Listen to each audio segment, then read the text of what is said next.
Being funny, you want to be better than everybody else, you want to be the best, the funniest. You cannot define yourself in reference to other external coordinates. You must define yourself internally with your relationship with a higher entity. Think of yourself as a manifestation of some higher thing, some higher frequency. This is the visible realization. And you know that because you can't see atoms, can you? And you certainly can't see the forces that hold atoms together. There, in the micro-quantum world, Richard, lie the answers to everything. We can't understand it with our logical, rational minds, but we feel it intuitively. Get yourself in alignment with that stuff and you beam like the sun. Jeepers creepers. Yeah, man.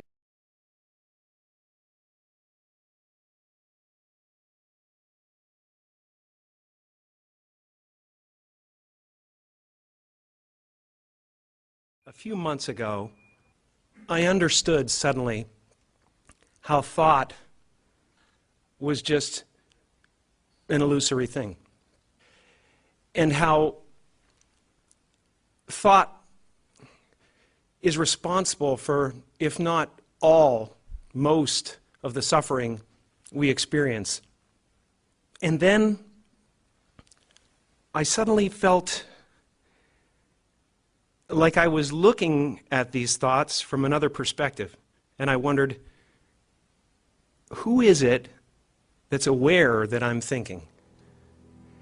And suddenly I was thrown into this expansive, amazing feeling of freedom from myself, from my problems. I saw that I was bigger than what I do. I was bigger than my body. I was everything and everyone. I was no longer a fragment of the universe. I was the universe.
Tonight's talk is consciousness, creativity, and the brain. And if you have a golf ball-sized consciousness, when you read a book, you'll have a golf ball-sized understanding. When you look out, a golf ball-sized awareness. And when you wake up in the morning, a golf ball-sized wakefulness. But if you could expand that consciousness, then you read the book, more understanding. You look out, more awareness, and when you wake up, more wakefulness. It's consciousness. And there's an ocean of pure, vibrant consciousness inside each one of us.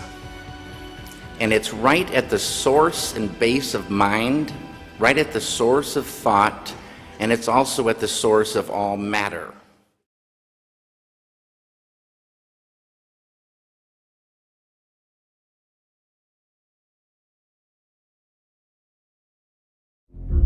What is the self? Most of us share a strong intuition that our own self is an irreducible whole, that there must be some place in our brain where our perception and our sensation all get together and create thoughts and imagination and define our future.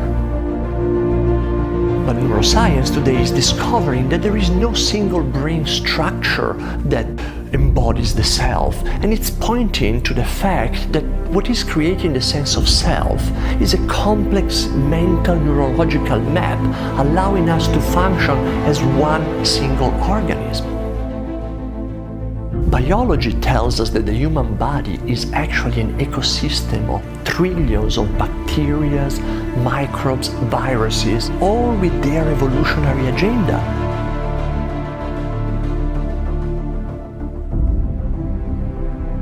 What is then the self, if what I call me is not one organism, but really trillions of different living entities? And look at the internet, this amazing web of connection in which each one of us is like a neuron, giving input and receiving information as much as viruses and bacteria are doing inside our body. Body and mind, our skin, can no longer be used to define the boundary of ourself. We are all connected with nature, with billions of people. Could it be this illusionary image of ourselves as separate beings that is keeping us in this perpetual state of anxiety, scarcity, fear, dissatisfaction, and leading us as a society at this very delicate point in evolution with the current ecological, economic, and social crisis?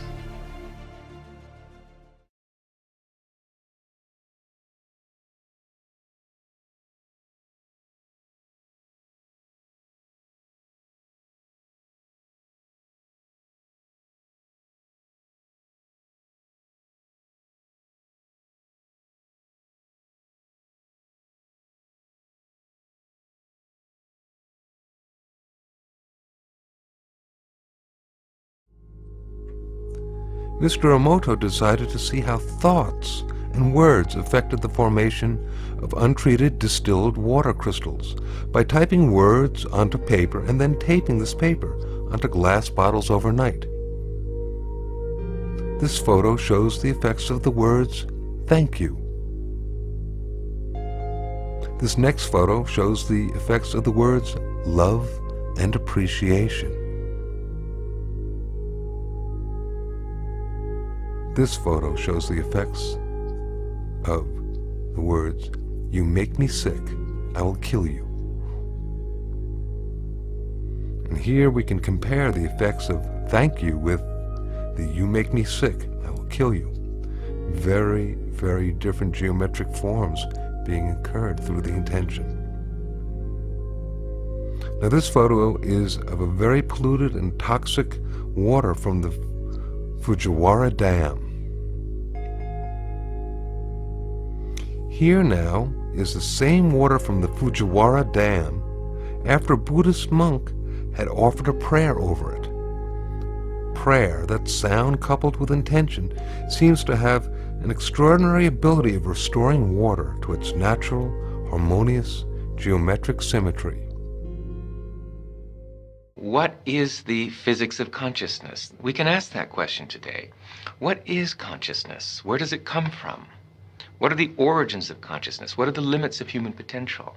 We're in a position to actually answer that now, I believe, although there's certainly not consensus yet in the scientific community about that. But with the real cutting-edge knowledge, the discovery of the unified field, the so-called superstring field, we now understand that life is fundamentally one. At the basis of all life's diversity, there is unity. At our basis, you and I are one.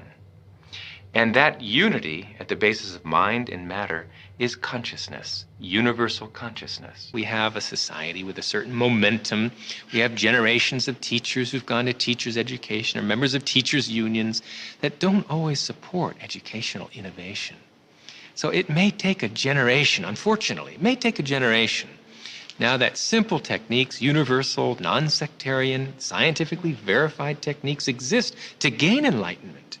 It still may take a generation before these life-saving technologies to develop consciousness are reintroduced into education. You said non-sectarian. Does that mean like non-religious? Is that what you mean by that? The experience of pure consciousness really transcends any one religion or any one philosophy. It's as scientific as it is religious. It is, after all, a state of functioning of the brain, maximally expanded comprehension. It's the direct subjective experience of the scientifically discovered unified field of all the laws of nature. Is that religious? Perhaps, but it's scientific too. So there's no reason that it should be disbarred from education. Otherwise, we're going to get the same old result. 5% development of our mental potential, another generation of war and terrorism and human cruelty. And that'll go on forever until the experience of life's essential unity is bestowed and the brain is properly developed.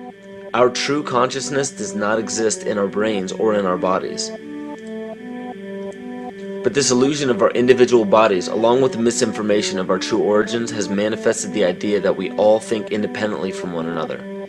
With this misunderstanding, it would seem impossible to scientifically explain telepathy, clairvoyance, spiritual mediums, and other phenomena dealing with transferring information between sources without physical means of communication. But when you understand that there is a common spiritual bond between all things in the universe, and that we are all part of one divine intelligence, no phenomena is unexplainable. The blank matter within the most basic building blocks of perceivable existence is malleable and molded by intent. This means that consciousness shapes our reality. This seems difficult to accept for most, and it is quite understandable. In modern times, we are taught from an early age how to think rationally and tangibly. This is a very left-brain method of education, and it has more harmful effects than is given credit for. The left brain deals with logic, details, facts, patterns, practicality, science, and math,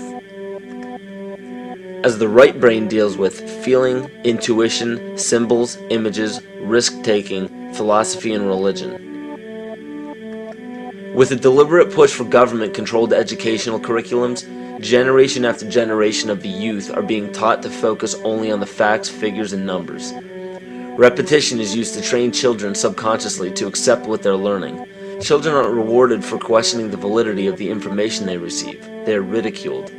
However, the children who blindly accept the information as true and merely regurgitate the information on command when it is time to take a test, those children go on to become the decision makers in our government, law, medicine, business, and every other occupation with power and prestige.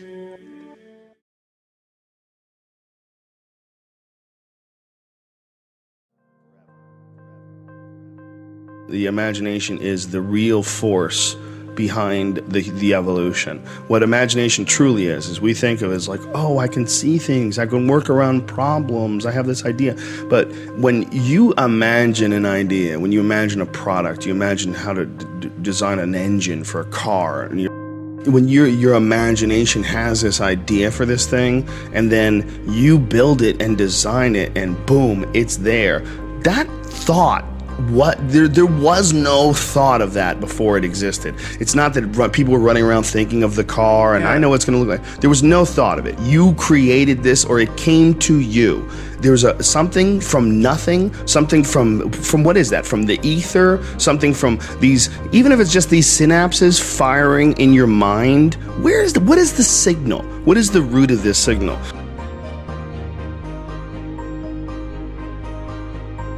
It is possible that the imagination is something that is information that is out there, like the idea of the Akashic records, the idea of that there's shit out there, and that what we are is little antennas, and that when we tune into something, if we pick up this signal for the engine and someone picks that up, excellent.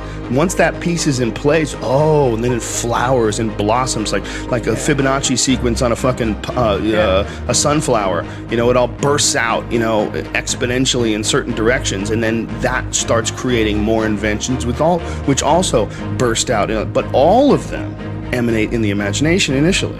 All of them have to be thought up. All of them have to be created by the human mind.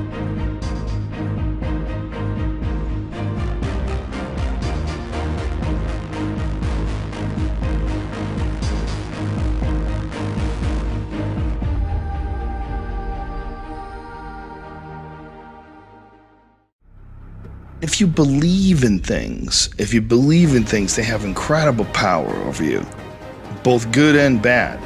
And who's to say that's not real? There's like the idea of the placebo effect. Like I give you a sugar pill and all of a sudden you feel better because you thought I gave you medicine. Well, still you feel better.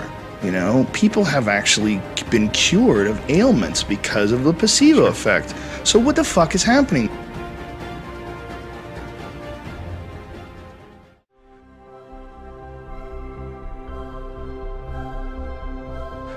not sure what this is, and I don't think you are either. I think you can pretend that you're sure because it makes you feel better at night, and you can pretend that everything that you can't hit with a hammer isn't real, and it's just your imagination. It's just what the fuck is consciousness, man? What is this? What is life? What is this idea that, oh, I'm gonna call Bert Kreischer and ask him to come over to my house, and Bert somehow or another navigates his way through space and time and arrives at my doorstep, and us friends get to communicate, and we're talking into some fucking thing that takes all of our voice and all the shit that we say and throws it through some internet and breaks it down to ones and zeros, where it's then interpreted by other people's computers in real time. What the fuck is this? Don't tell me you know what this is. This is bizarreness. It is. If life wasn't real, it would be the craziest psychedelic trip ever.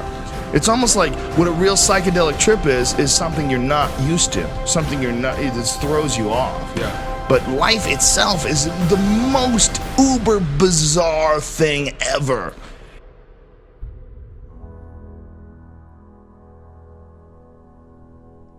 Branches were sold by the color of green.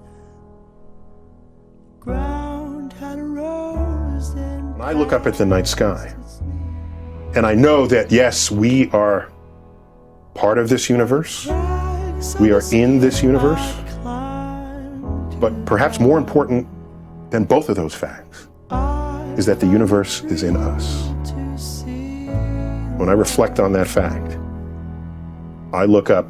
Many people feel small because they're small and the universe is big, but I feel big because my atoms came from those stars. There's a level of connectivity. That's really what you want in life. You want to feel connected. You want to feel relevant. You want to feel like you're a participant in the goings-on of activities and events around you. That's precisely what we are, just by being alive.